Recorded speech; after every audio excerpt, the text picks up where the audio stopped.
Welcome to episode 195 of the Disorganized Wizards Club podcast. My name is Alex. I'm joined as always by Adam. Hey, what up? And Cam. Good to be here. We're a group of Ottawa-based players that play just about anything and everything we can qualify for. We talk about decks, tournament stories, just about anything to help you and ourselves get better at Magic.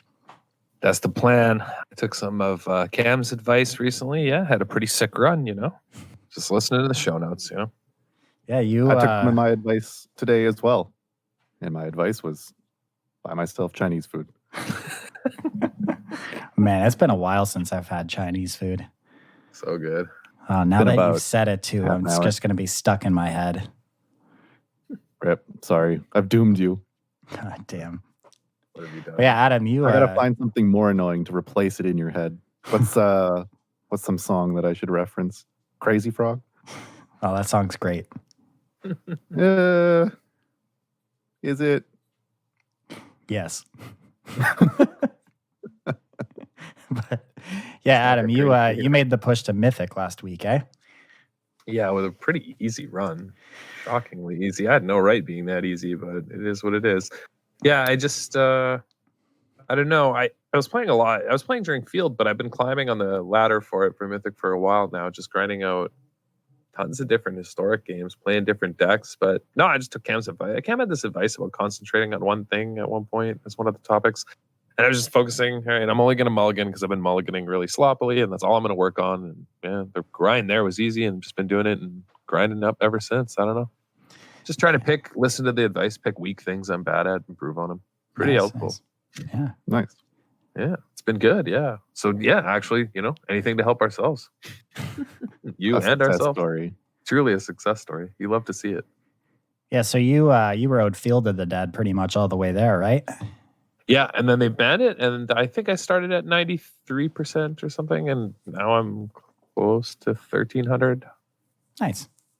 Yeah, I'm smashing in historic, man, smashing. Yeah, well, we were away at the cottage this past weekend. Someone brought to my attention that Wizards had tweeted out that they were making an update to the historic abandoned restricted list on Monday. And I think we all just agreed then and there that Field was getting the axe. And lo and behold, Field of the Dead abandoned historic. I got my games in, though. Yeah. No subtlety to that announcement. Unfortunately, you had to waste all those wild cards crafting hours of promise, which we'll probably never see any play again. They might print some other busted land. You can't put it past them. That's true. You know what I mean? Yeah. I think you can always bank on WotC to blow it. I mean, if the last couple of years you're putting a lot of faith in them here when you're like, hour is never going to be good again. Like, we're talking about WotC here. Given enough time, 2020. True. The monkeys on typewriters will print a busted land. Yeah, exactly. What do you think they're going to stop printing busted lands? They can't even get Planeswalkers right anymore. It's crazy out there. They're going to make a cycle of... Okay, so we have creature lands, right? But they have not yet made a cycle of Planeswalker lands. You pay 3. It gets loyalty counters until end of turn. It's got some abilities. Oh, yeah. What could go wrong? True. Yeah. Oh, nothing. Absolutely nothing. I mean, I assume Hour of Promise will see play again, just as the card pool increases, actually. That's what my predictions are, but we can get into that later. That's true. But yeah, this past week wasn't very eventful when it came to Magic for us. We all went away for 5 days to a cottage with some friends. Kind of detached ourselves from the world for the weekend. It was nice. You did bring some Magic cards, though, intending to draft. And we intended to. We brought 2 boxes. We brought a box of Dominaria and a box of M21. Now, maybe our listeners can predict this one, but do you think we were organized enough to actually draft? I'll wait. Obviously not. No, we didn't even. Not a single draft was done. No, didn't even open the boxes. Yeah, no. Unbelievable. We had a good idea for one. We just never got around to it. It happens. Yeah. It was not a good idea. It was a terrible idea. But it would have been funny. Well, a chaos draft. We had a good idea for a chaos draft. That's all. Yeah. We'll find another opportunity. Thought that it would be funny to get a picture of us trying to pass packs and pick cards all sitting in the hot tub before realizing that there's just nowhere to put your cards down. Yeah. I still think we should have tried, but alas, Yeah, Say we it would be did. everywhere. We did find another good game though. Cam brought out Quarto, which I don't know if any of the listeners had heard of, but we got really into that for a couple nights, and that game was a lot of fun. Yeah, we started playing it with a chess clock. That's a great game. I bought a copy. It came the other day. When it arrived, nice. I dunked on K for like 10 games in a row. So if anyone, I guess here's a quick rundown of Quarto. There are 16 pieces. Each of them are either black or white, tall or short, square or circle, or dimpled and flat. That accounts for all 16. And you take turns giving your opponent a piece they have to play. They put it on the board. Then they give you a piece that you have to play. You put it on the board and you alternate. And whoever connects 4 that share some attribute, say 4 squares in a row or 4 tall pieces in a row, wins. So you're just trying to make the board complicated and give your opponent pieces that won't let them win. And we added a chess clock so that people can't just sit there and think through everything. Makes people make mistakes. It was a fun game. Yeah, it was a lot of fun. It's There's like a the lot of those perfect games getting played. perfect like cottage game or family game or whatever. And it's a good game that like people would like. You can learn it almost immediately by watching 1 or 2 games. So as people like came to check out what other people were playing, they then knew how to play and they could sub in. Yeah, it was a lot of fun for sure. Yeah, would recommend. We did play a little bit of Magic though. A friend of ours brought some decks of theirs that they used to play from that was years cool. ago. There was like a red-white Astral Slide deck. There was Onslaught Goblins deck, Simic Madness, and a Psychotog deck. So we played a little bit with those. Those were a lot of fun. Some old school Magic. Yeah, super fun. Had tons of fun screwing around with those. What did I play the most of? The cycling deck, I think. Astros. Yeah. It was so much fun. What's the name of that 2-mana enchantment that whenever you cycle a card, you can pay 1 and deal 2 to any target? Oh, I always forget the name. Rift, Lightning Rift. Right? Yeah. I think that's it. That card was busted. nuts. Yeah, card busted. How does anyone beat that card? Yeah, you It's just don't. free shocks. But yeah. Overall, it was nice to get away for a weekend. We had a good time. Drank a lot of Coronas. I sank a paddle boat. You did. Yeah, sank a paddle boat. I thought it was unsinkable and I stood on the edge and it flipped. It's really unlucky. Yeah, maybe I should watch my weight. Eh. Maybe, or I could just not go near boats. Also an option. Just eat more Chinese food. Yeah, but we're back now. There's a lot of stuff to talk about. There were some announcements this past week. We already touched on the banned and restricted announcement, so we won't really get into it. I think everyone kind of saw Field coming. So format's wide open again.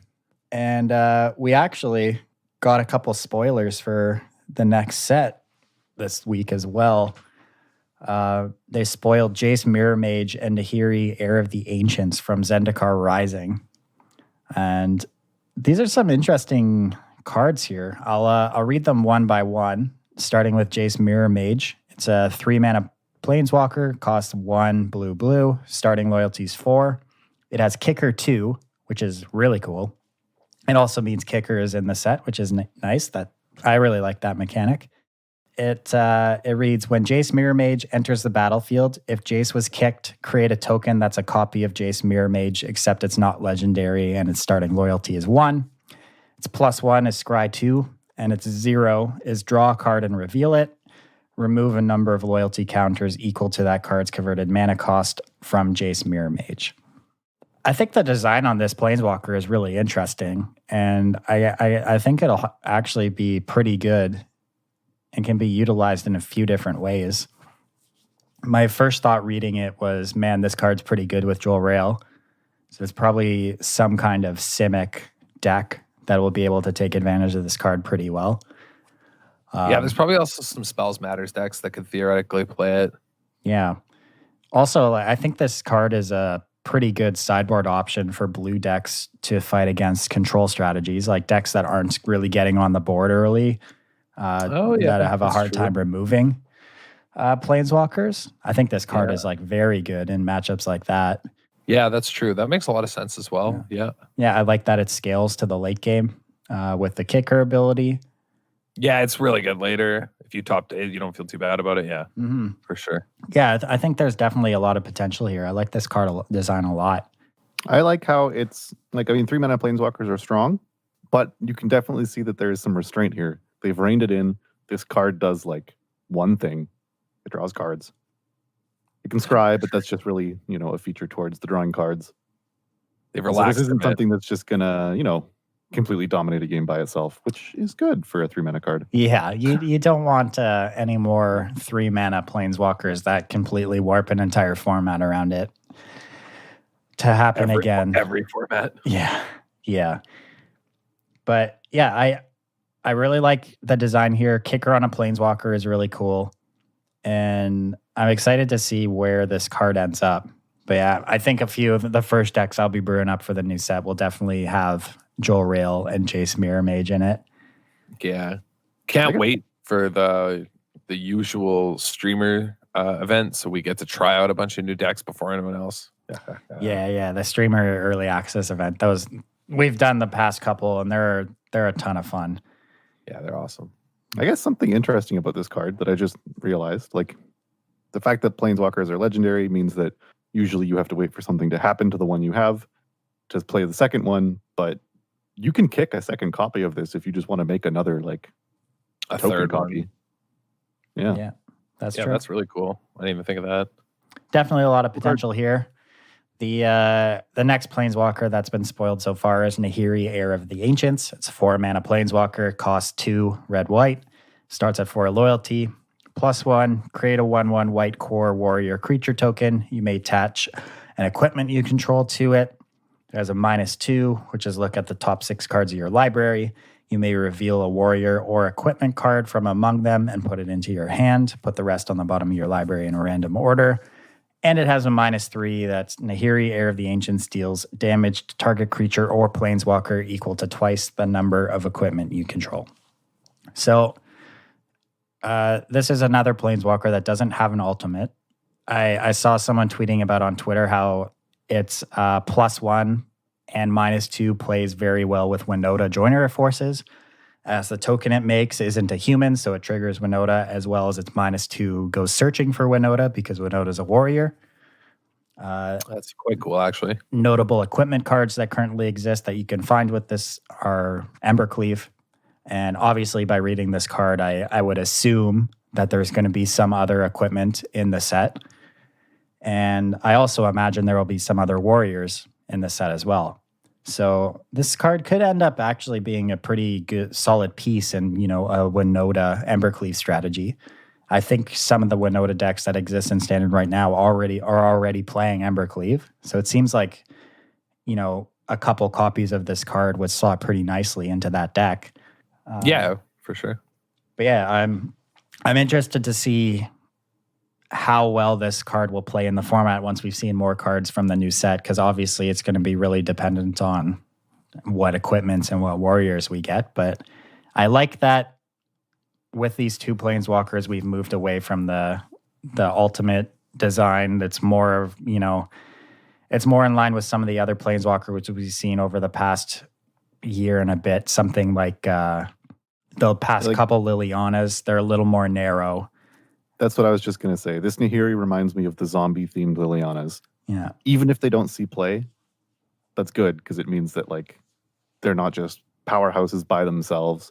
If they did end up seeing play, it would mean that there's some cool tribal deck, but they aren't just standalone. They're interesting to try and brew around, and I'd rather them do that and have it miss on, end up a bit weak than some of the other planeswalkers we've had to deal with. Yeah, absolutely. Yeah. So a couple sweet cards to kick off spoiler season. I think they're supposed to do a live stream on the 1st, which is next Tuesday, where we'll see some more cards. And then I don't know if that's officially when spoiler season kicks off or not, but I imagine it's going to be soon because the set comes out in 4 weeks? Less than a month now, right? Yeah. It's always spoiler season. It never ends. Yeah. So I mean, I'm ready for a exciting. new standard format. Rotation cannot come soon enough. Yeah, absolutely agree. Yeah, literally, it can't come quick enough. It just can't. No. Can things get worse? I mean, I might, haven't even played like any standard since the last ban announcement. I've just been playing historic, man. Yeah, that's it. Just all the historic Magic all I day, played. every day. Yeah. Yeah. Yeah, I've been sleeping on Magic recently, waiting for the new set. So wake me up when September ends. Jesus. How does this man do it? That was a good one. Well, before we keep going, I just want to take this opportunity to plug our sponsor, wizardtower.com. Check them out for all your Magic single needs. You go on something Magic related, they've got it. Check them out, wizardtower.com. If you want to see more content from us, dwc.gg is our brand new website. There's links to our Patreon, our Twitch page, our YouTube channel. Everything is there. Hoping to start putting more videos up on the YouTube. Our most recent video is a playthrough of the Grixis God-Pharaoh's deck, God-Pharaoh's gift deck that I was working on a couple weeks ago. So if you want to go check that out, you can find our channel on YouTube. We got back to DWC Versus earlier this week. Got into a day early with some historic. We played, there was actually some really cool decks this week. We played Grixis God-Pharaoh's Gift, Red-Black Pyromancer deck, Bant Spirits, which is a collected company deck, a Grixis Control, Abzan Humans collected company deck, and a green-red Sarkhan's Unsealing deck. I mean, all the decks actually looked pretty good. I think one of the surprises was the Abzan Humans deck. It actually had a lot more play than we originally thought. Also, it was pretty crafty, actually. Like, it had a lot of interaction. General Kudro goes a long way in removing creatures, interfering with Uros. Like, it does a lot of work. I was really impressed.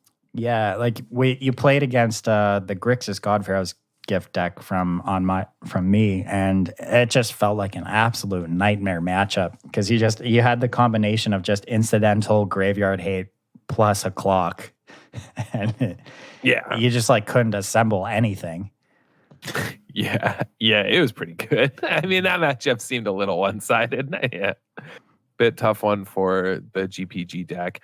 But I mean, there are other decks. But then again, like against the control deck, like Collected Company did so much work. But I think you'll lose to in historic. There's some Bant control decks coming out that are pretty good with like the Shark and everything. And then they play a bunch of Teferi 5s with Growth Spiral just to get ahead. And they have Sphinx's Revelation. That matchup's pretty hard because the Wrath of God's pretty good against you in those cases where they're just going to Sphinx's Rev to follow up. Yeah, that's basically just the standard Bant mid-range deck updated a little bit for historic, right? Yeah, well, you get to Teferi 5, right? Yeah. Which is just a huge boon to the deck. Nice. But yeah, another deck I felt like had a lot of potential was the red-black Pyromancer deck. And before you go on, just also, I mean, it has Sphinx's Revelation, right? So that's also just like a massive increase to the power level on it, right? Yeah. Like, it's a bit better than, I mean, like, the Sphinx's Rev goes a huge, like, it's just massive. Is that card better than Hydroid Krasis in that deck? I think so, just because, like, you can play it at instant speed and pick fights over instant speed in other matchups. I think the existence of Sphinx's Rev in the format is just going to drive control towards blue-white X. Because in the Grixis control list I played, it felt like it was, I mean, there was like a complete lack of card advantage and card draw.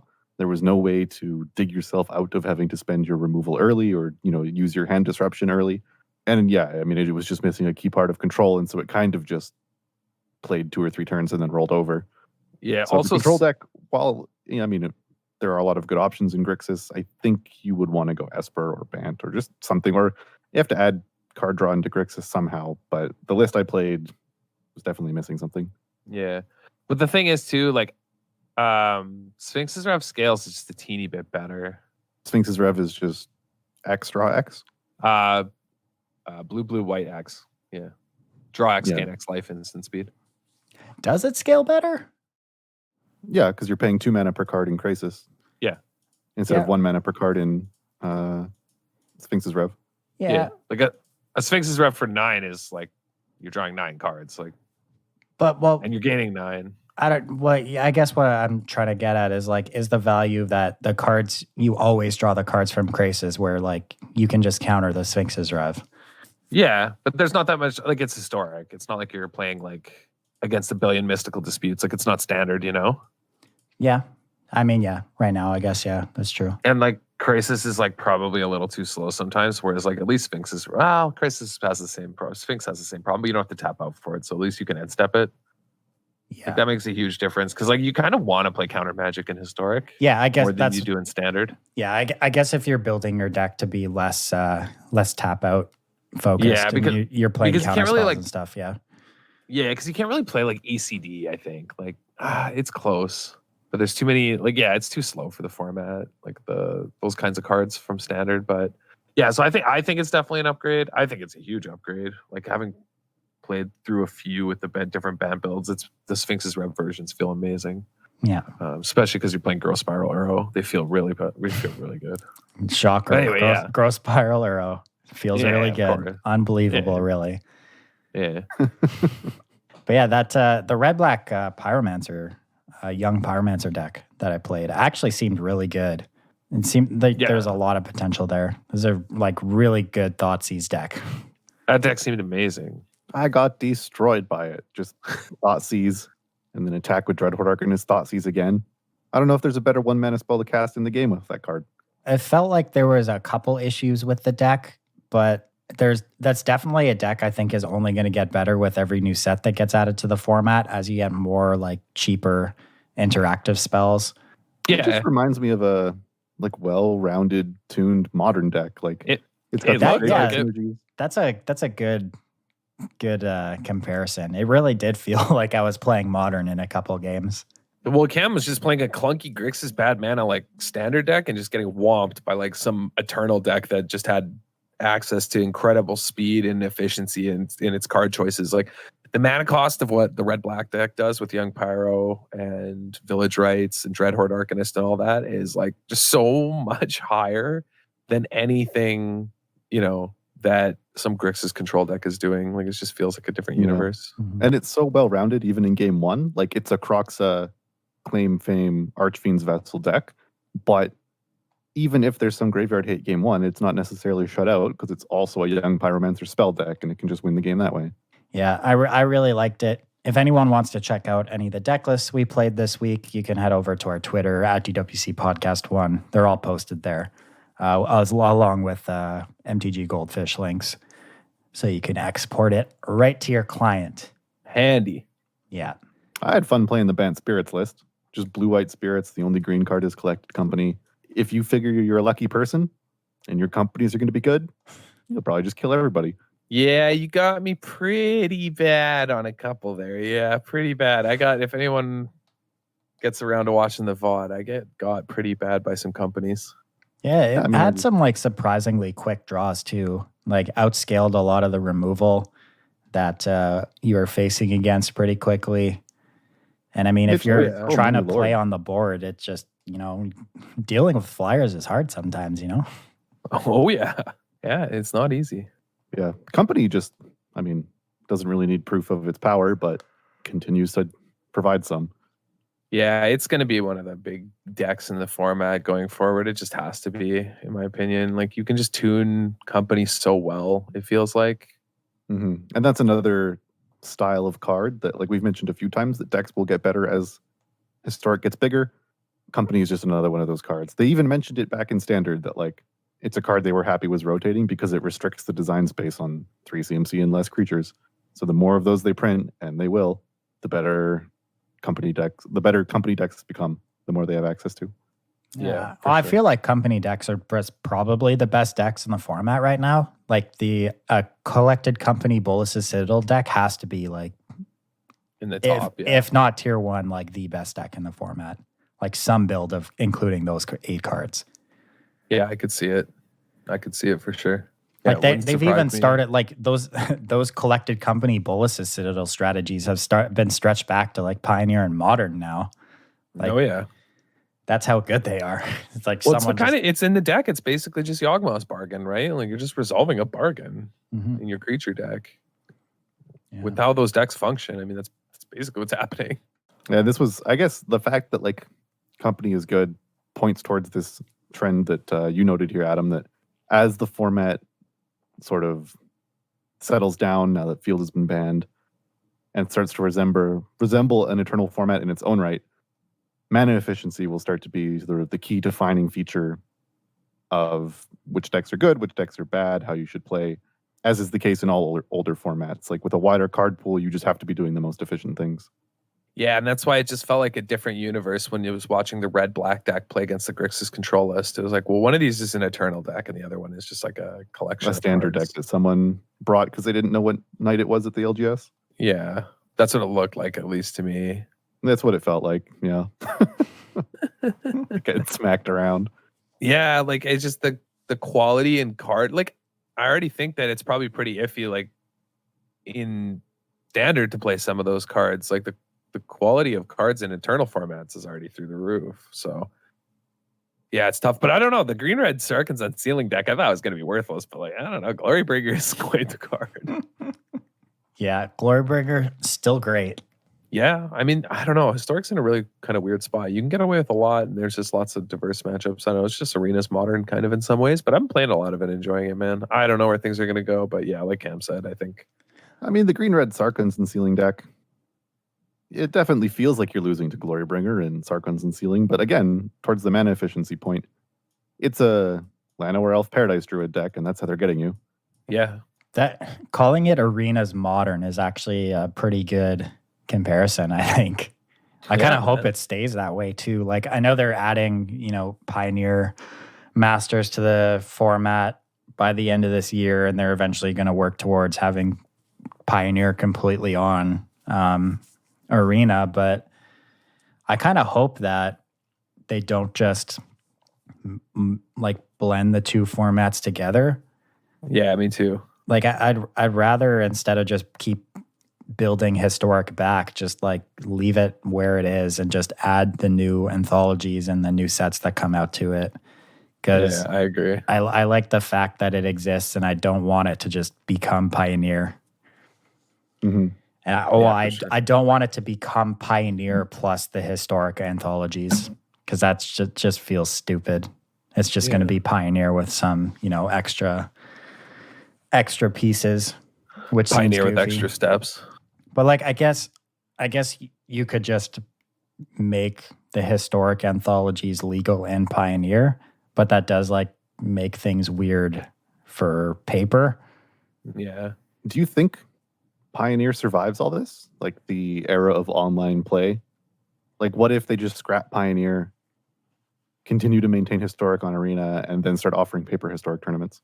I mean, I think that's a horrible idea, but just because it's a horrible idea, I wouldn't put it past WotC to do it. So let's just start with that. But I mean, you hyped up Pioneer so much when you introduced it last year. A bunch of people invested in it, and then you're going to be like, actually, we're not going to support this format anymore. Like, yeah, that does screw look really all your bad. investment.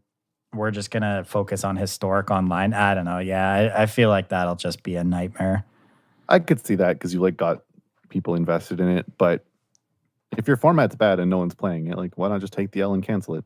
Yeah. Well, I mean, people are too. playing it now. I haven't been keeping up on it, so I don't know what the general thought is when it comes to is the format good or not, but there are definitely people playing it again. That's for sure. I mean, I think Pioneer's success is really dependent on there being actual events to play in. Yeah. And like those events being all paper events, I guess. Here's a sweet idea for a format, brand new format that is kind of based around the idea that there are so many different formats with so many different card pools, and based around the idea that draft is the most challenging, skill-intensive format. What if everybody that plays in the tournament, or is going to be playing in the tournament, gets to put in votes for a set they'd like to ban and a set that they'd like to be included, and you sort of draft which sets will be legal for that tournament, and then you get like a month to brew, and then you got to go play. They're actually the Mythic Society does something like that every month on MTG Melee. They do a set roulette where they pick like, I don't know how many sets it is. It might be like 6 or 7 sets, and you have to just brew a deck using cards only from that set, and you play the tournament on Moto. And apparently, it's been pretty popular. That's actually kind of cool. Yeah. If they had like a pro tour or a PT, whatever they're calling it, players tour, that was this format, and however many months in advance they decided on what sets would be legal, And then there were special events on Moto and Arena where you could play and brew with those cards as like a hype. So you could try and guess what the pros are going to play, and then you see the culmination of it in this like unique tournament. That's really cool. That's a really sweet idea. I'm for it. All right, Watsy. Email Listen me. up. Check us out. DWC.gg. Hit us up. Let us know. All right. Well, speaking about WotC and formats and all that stuff, there was a update to the Magic Esports announcement from a couple, what was it, a month ago, 2 months ago? They changed a few things, posted an updated article the other day. We're not going to get into details on it because it's pretty convoluted and can be difficult to understand if you didn't really understand the original announcement from a while ago. But basically, if you want to find it, we retweeted it. It's on our Twitter, or you could just find it on wherever it is on the WotC website. But I mean, that's probably really hard to navigate. So maybe. I would just find it on our Twitter if you need to find it. But a ringing endorsement here. So it's mostly focused on people who are in the MPL or Rivals. So like if you're not in MPL or Rivals, which I imagine most people aren't, really all that matters to you is if you want to qualify for the MPL or Rivals, you have to get top 1,200 on the monthly ladder to be able to play in the qualifier weekend on Arena. 7 wins on both days in the qualifier weekend qualifies you for the set championship, which is there's a one in every set, which is the new Pro Tour essentially. If you finish 11-4 or better at the set championship, you get to play in the Challengers Gauntlet at the end of the season. And now there's a little bit of a caveat to that. It's the 8 best finishing challengers or those that finish with a record of 11-4 or better, whichever is greater, in each split championship are invited to the postseason Challenger Gauntlet. And then the final thing was if you make top 12 in the Challenger Gauntlet, you will make the MPL or Rivals based on where you finish. They've added a few more spots for challengers based on the original announcement to be able to qualify for Rivals or MPL.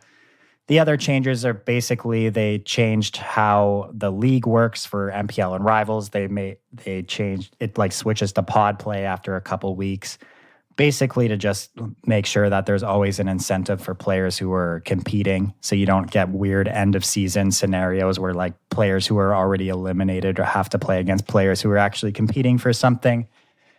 And they added points that can be won for MPL and Rivals players in the set championships, where beforehand the set championships literally meant nothing to those players outside of being able to win money. So now they can acquire points that count towards their league standings, which will count towards which gauntlet they finish or if they re-queue for Rivals or MPL at the end of the season. So that's kind of good. It makes these set championships feel like Pro Tours of old. Everyone in them has something on the line, whether it's your first time qualifying for one, you're playing for Challenger Gauntlet, or if you're MPL, you're still playing for points. Yeah.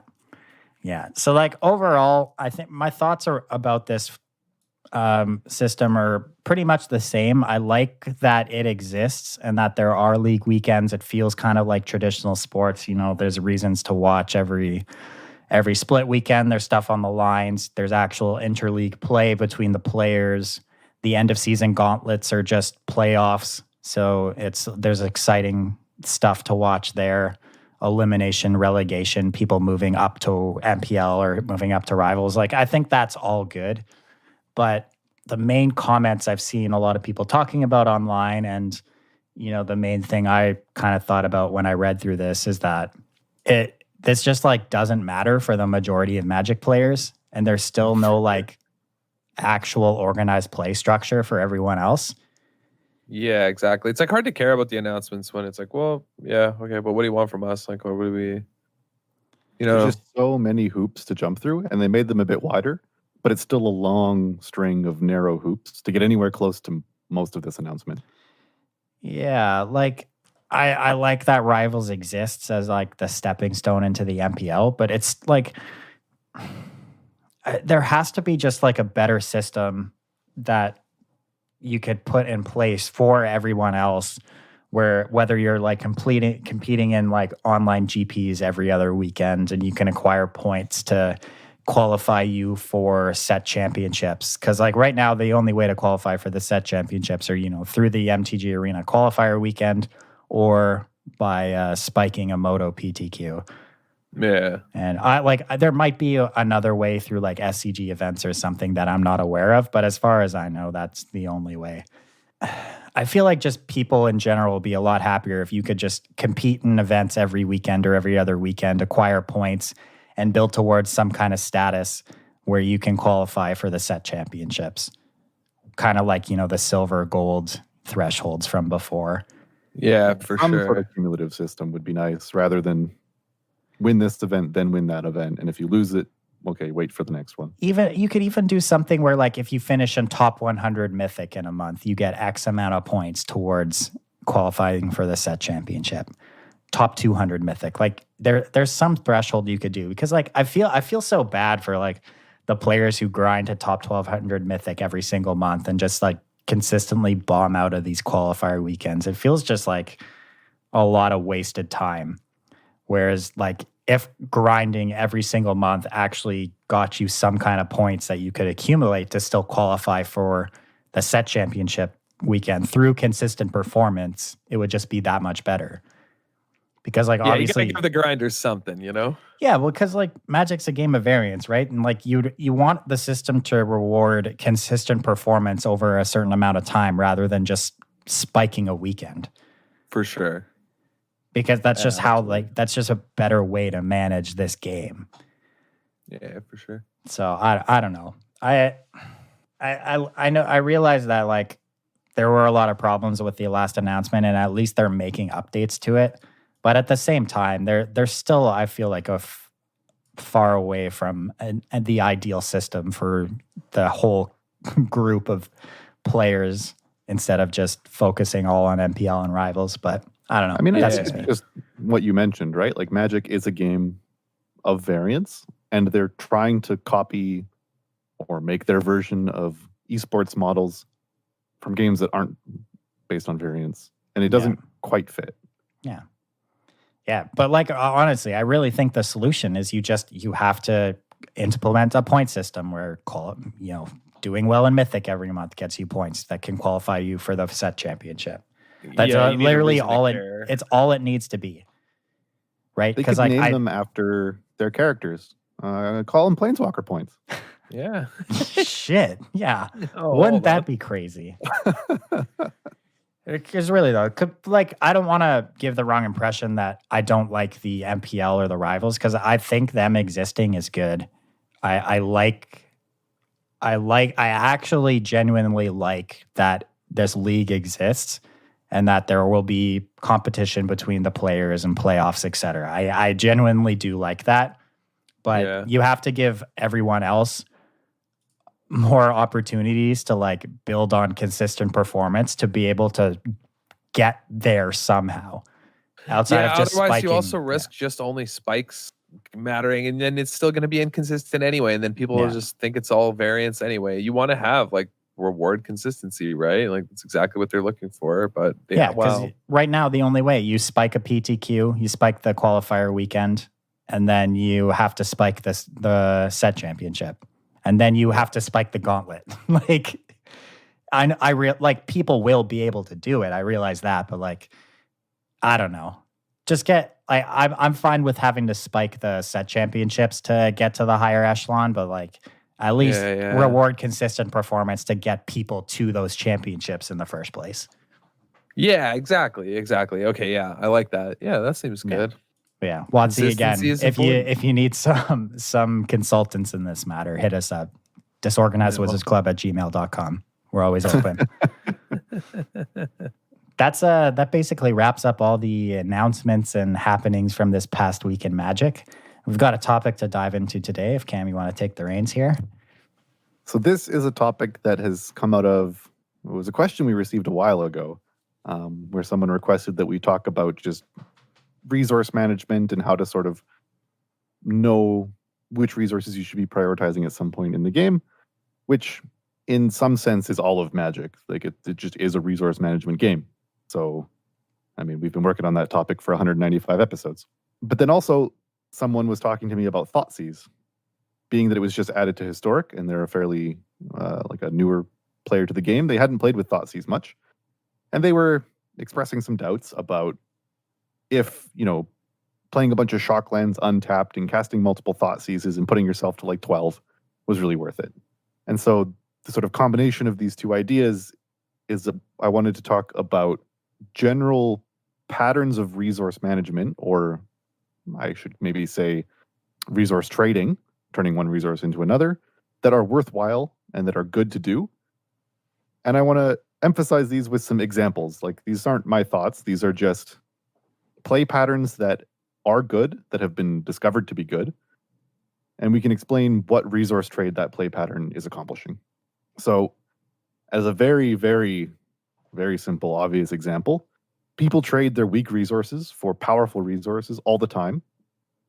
And maybe they don't even think of it as trading resources, but when you chump block to protect a planeswalker, for example, your resource of board presence is being spent in order to protect whatever resource your planeswalker is giving you.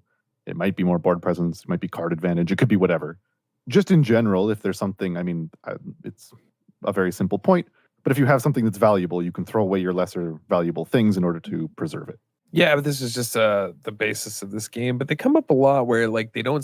There's a lot of non-intuitive ones because it's based on deck structure and other things where you kind of have to trust that like this Thoughtseize is in your deck. I mean, of course, you should read Duke's Thoughtseize U article to help explain like why it's good as well. But that's kind of what we're going to do here is talk about some of the resources and exchanges and hierarchies you're making in order to make decisions. And this first example of being willing to trade weak resources for more powerful resources or more important resources also encompasses the disclaimer to this entire discussion, which is that all of this is going to have exceptions based on the point in the game. Like, yeah, we're going to say that Thoughtseize it's worthwhile to trade life for Thoughtseize, but obviously not if you're at 2, or if you know your opponent is Bolt and you're at 5. Like, then your life total being small becomes more important than whatever you're getting out of the Thoughtseize. So this first point contains all those. Yeah, don't try and clip us out of context here. Yeah, exactly. Yeah, you got to sign the waiver when you take our advice. Yeah, but yeah, on that note, Thoughtseize, the fact that Thoughtseize is good demonstrates that you should be willing to trade life total for card advantage. Now, Thoughtseize is sort of 1-to-1, but it is what some people call virtual card advantage. You could just call it card advantage. You are taking a quality card out of your opponent's hand, so you gain a card quality advantage, and additionally, you're gaining some information. So the fact that Thoughtseize is a good card means that if there are other examples where you can use your life total to waste or get card advantage from your opponent or to gain information, you should be willing to do so. Gitaxian Probe, actually, is the perfect example of this. It's literally just life for information, and it got banned. It was so good. Yeah, usually any sort of life for resources, anything in Magic usually that lets you sort of play the Philosopher's Stone role, right, where you can exchange resources and create other ones. And sort of exchange them at lesser rates. There's certain rates we become accustomed to.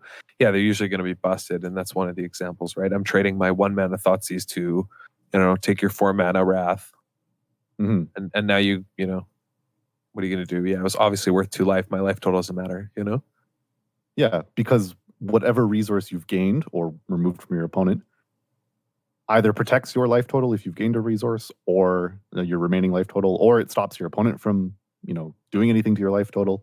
So it's completely worth it. Life total is actually probably the least important resource in the game. I mean, it's the one that decides when the game ends, but as long as you have, this is a common mnemonic that people tell new players, as long as you have some life, you should spend the rest of it to gain various resources if given the option. And this is kind of why focused life gain decks don't really ever pan out in constructed formats. Yeah, you're kind of going the wrong way. You're spending a bunch of resources to gain life when really the most powerful things people have done in this game are doing the opposite. They're spending life for resources. Yeah, exactly. Another classic example of a card that particularly new players don't realize the power of are Fetchlands. They would think, why would I want to pay a life to get a Plains? I can just play a Plains. But the consistency and the options and the various other interactions that Fetchlands have with cards are worth that life. And I mean, they got preemptively banned in Pioneer. They've been discussed about being banned. Like, Fetchlands are arguably some of the strongest Magic cards ever printed. Yeah, they're And definitely the because they allow strongest you to trade life. lands. Yeah. Shocklands too demonstrate that you should be willing to trade life for consistency. However that comes apart, consistency, could be that you're willing to trade life for card draw, which makes your deck more consistent. However it comes about, Shocklands demonstrate that. And in the negative, or maybe in the converse, the reason why cards like Risk Factor usually aren't amazing is because they allow your opponent to choose to spend their life to negate your card advantage, which we've already said you should be willing to do. You should be willing to spend life for card advantage. Yeah, that's why the famously as well, sort of along life gain style cards. That's why Punisher cards generally haven't been that great, right? Just giving your opponent options about what resources they want to spend is generally not a winning strategy. Yeah, exactly. So that's sort of this first point. Through Thoughtseize, or be it Fetchlands, Shocklands, or Risk Factor, you should be willing to spend your life for basically everything. Card quality, card advantage, consistency, information. Just throw it away. Become a black mage. Oh yeah. Only death can pay for life, Cam. Yeah. The next point, sort of moving up the chain, is that card advantage is, while people make jokes about how amazing it is to draw cards, generally raw card advantage is kind of the second least important resource, and you should be willing to spend it for other things. So examples of this, I think, are, the three examples I have are Collective Brutality, the card whose escalate cost is to discard additional cards. Force of Will, whose main mode of use involves exiling a card from your hand in addition to using the force. And Goblin Guide, which is an extremely fast and efficient creature, but potentially gives your opponent extra cards. All of these are bad for your card advantage, but they are all good cards because they are allowing you to trade card advantage for efficiency / tempo. Like, Force of Will is incredibly efficient. It's no mana counter something. Collective Brutality is doing like 4 or 5 things. And Goblin Guide, it's hitting for 2 for 1 mana immediately with haste. Like, they're all so efficient. And the fact that these cards are good demonstrates that efficiency is worth card disadvantage. Yeah, absolutely. This is sort of the basis of a lot of legacy decks, a lot of different builds. But you even saw this starting to happen in the Field of the Dead decks in Historic before the bans. People were starting to play Pact and Negation just to protect their Hour of Promise, right? But also because you do get the mana boost to pay it off. But still, these inclusions, protect decks like this, and they're willing to trade sort of risky or cards in their hand for that power level, Yeah. In brackets here, I put Boggles, because Boggles, like, when it gets blown out hard. It loses everything because it's all sort of stacked up on, all these enchantments are stacked up on one creature. But the efficiency and the power that it gets from going all in and ignoring card advantage principles are worth it. Yep. That's why I lose every time. I don't mulligan it aggressively enough when I play decks like that. That's the other thing. Yeah. Yeah, that too. In decks like Boggles, or some deck where efficiency and speed is more important, or is one of the most important things, you should be willing to mulligan in order to achieve that, because mulliganing is a form of sacrificing card advantage for other values. Yeah, exactly. Yeah, that's a really good way to think about mulliganing too. Like, what is my deck looking for?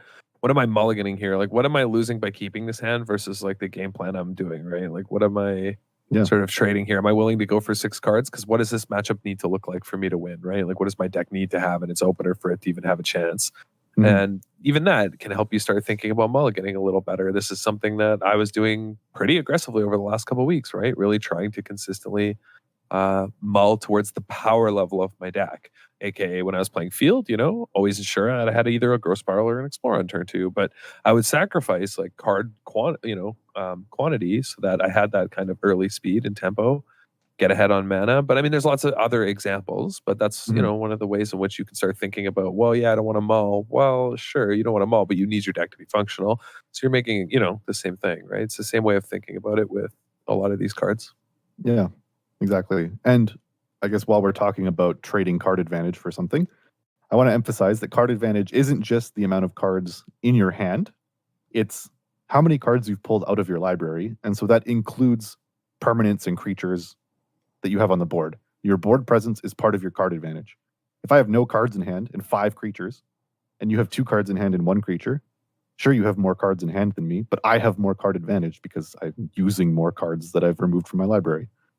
So when we say trading card advantage for velocity or efficiency or whatever, that also includes your board presence. And a very good example of this, which also ties into our next example, is a card like Skirk Prospector in Goblins. It trades board presence for speed and velocity and power spikes. And it's a good card for being able to do so.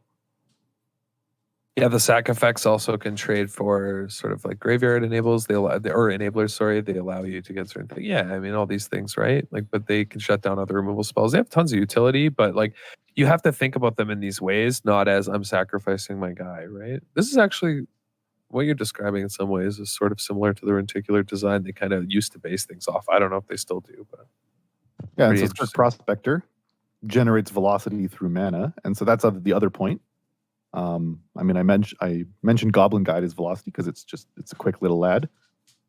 But the other type of velocity is mana rocks and ramp spells. The faster that you can get to your largest spells, like casting a Soul Ring, that card doesn't do anything else. It's card sort of disadvantage, but it accelerates you into your other cards so quickly that it's worth it. Yeah.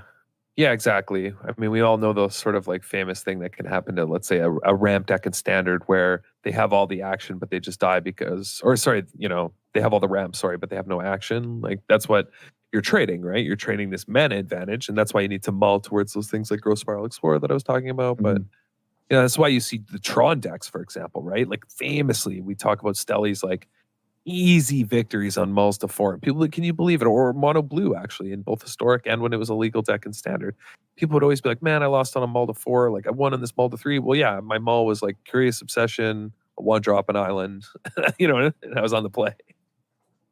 Yeah. If you enact your game plan quickly and powerfully enough, it doesn't matter like how many extra cards, or even if you have less cards than your opponent, because it's worth it to have such powerful starts.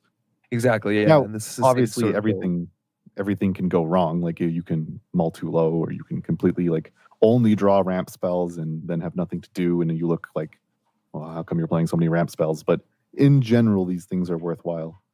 Yeah, exactly. Well, your whole deck's built to be able to abuse them for sure. But yeah, that's what you're trading, right? Yeah. So those, I think, are sort of the general hierarchy of the main advantages.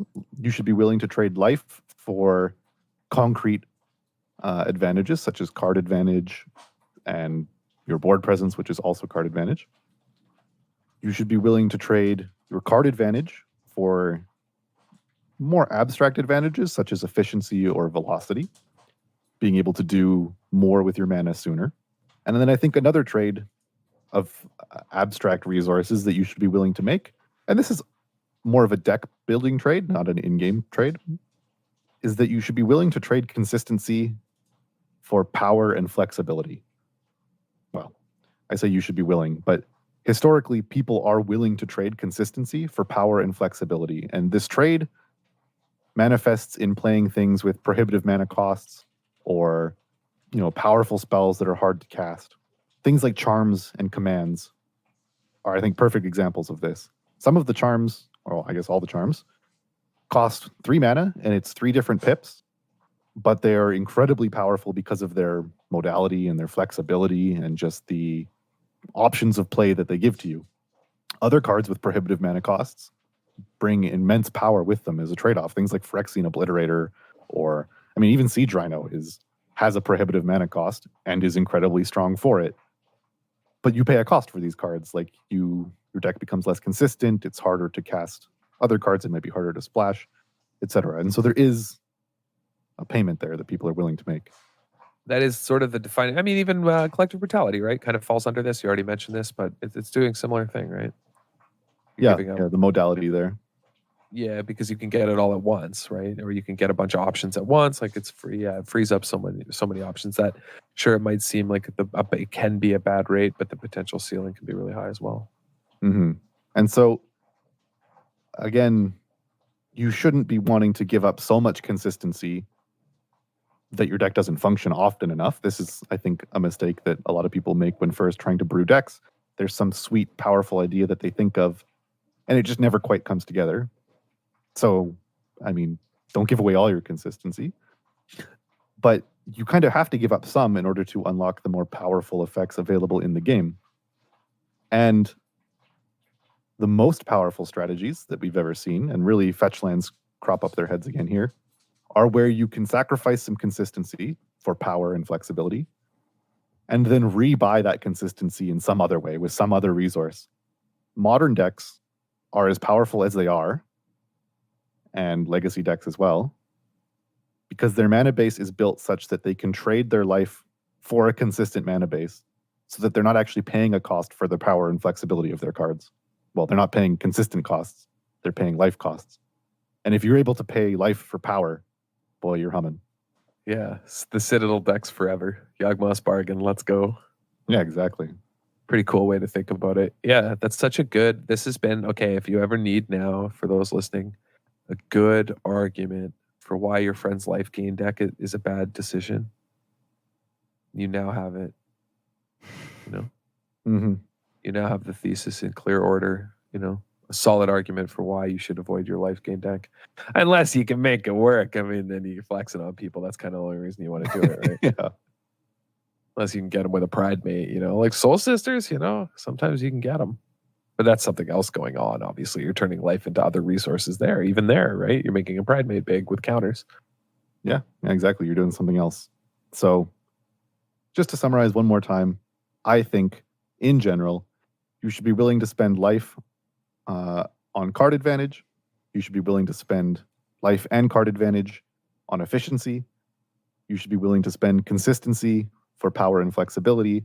And if you're ever given the option to spend life or card advantage to increase your consistency, that's immensely powerful, because then it means that you get flexibility for free. Yeah, this is a really good chart, breaking it down. Yeah, a loose hierarchy, as it were, as you said. Mm-hmm. So Yeah, that's my summary of general ways that you can manage the transition of different resources in Magic. Well, it's not really advice on how to manage them, but it's a set of goals for what you should be trying to achieve when managing your resources. Yeah. Well, on that note, do we have anything else to touch on before I wrap this thing up? Well, if you have questions or you want to talk about these kind of topics, you know, we're always interested in having discussions. And if you want to, you can Hey, head you got over any to questions, the DWC. You can head over to the DWC Discord and check it out, you know? Yeah. Oh, I thought of another good example. Go on. Not blocking is trading your life for your board presence, Yeah, which of you course. should do. Always. Yeah. Trade for power. Let them hit you. Turn the other cheek. Yeah.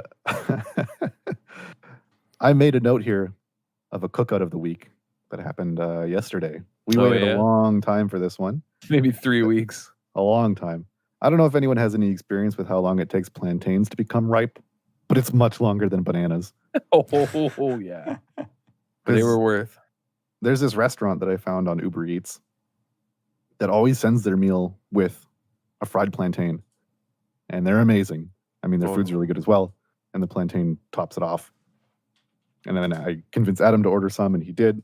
And then he decided that, I mean, this fried plantain thing's pretty good. We can make it ourselves. And bought a plantain or two. And then, yeah, we had to wait like 3 weeks for the plantains to become ripe. Maybe longer. I even brought them to the cottage deli in a bag. And then they still weren't ready throughout the entire cottage trip. Brought them back, and they were finally ready last night. Nice. So yeah, Adam did fry up some plantains, and they're quite good. They were as I remembered from the store. Yeah, you love to see it.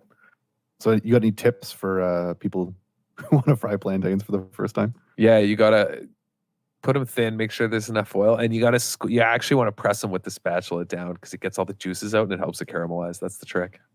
All right, that's the cookout tip of the week for how to make fried plantains. Fried plantains, and like when you'll know they're ripe when they're literally, the whole thing is black. It's not like bananas; like they're ready to go for frying, because they're actually a lot stiffer than you're gonna think by the time they're that ripe. So yeah, then you peel them and then cut them pretty thin. You just fry them up in some whatever oil you like, really, coconut oil. You don't need to add anything once you squish them. Yeah, they're good. frying stuff in oil is just trading life for flavor efficiency. Which you should Exactly. be willing to do. Always. Yeah, it was great. All right. Okay. On that note, let's wrap this thing up. Thank you all for joining the club this week. Make sure, as always, wizardtower.com for all your Magic single needs. If you want to support us, head over to dwc.gg to find links to all of our content, as well as our Patreon page to support us. And however you listen to the show, whether it's Podbean, iTunes, any podcast app, leave a review, rate the podcast, share it with your friends. Everything helps, keeps this thing growing and bring it to new listeners. Thank you for listening. Catch you next week.